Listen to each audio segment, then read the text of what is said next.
আওয়ামী লীগের 15.5 বছরের শাসনামলে দায়ের হওয়া রাজনৈতিক হয়রানিমূলক ও গায়েবী মামলার তথ্য চেয়েছে আইন মন্ত্রণালয়।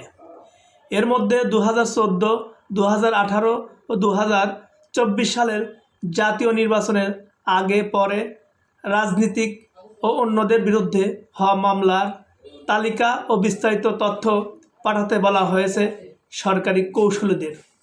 সোমবার আইন মন্ত্রণালয়ের জনসংযোগ বিভাগ থেকে পাঠানো চিঠিতে এই তথ্য জানানো হয়। মন্ত্রণালয়ের তৈরি করে দেওয়া নির্ধারিত ছকে 17 ডিসেম্বরের মধ্যে আইন ও বিচার বিভাগের সলিসিটর বরাবর এই তালিকা পাঠাতে বলেছে মন্ত্রণালয়।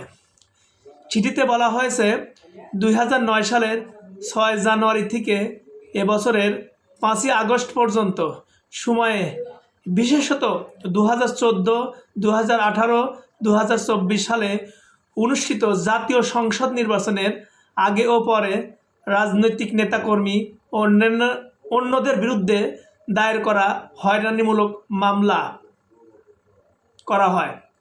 এসব মামলা সম্পর্কিত সঠিক ও পূর্ণাঙ্গ তথ্য না থাকায় আইনানুগভাবে প্রতিকারমূলক ব্যবস্থা গ্রহণ করা সম্ভব হচ্ছে না। তাই ছক অনুসারে ওই মামলাগুলোর তথ্যাদি জরুরি ভিত্তিতে পাওয়া জরুরি।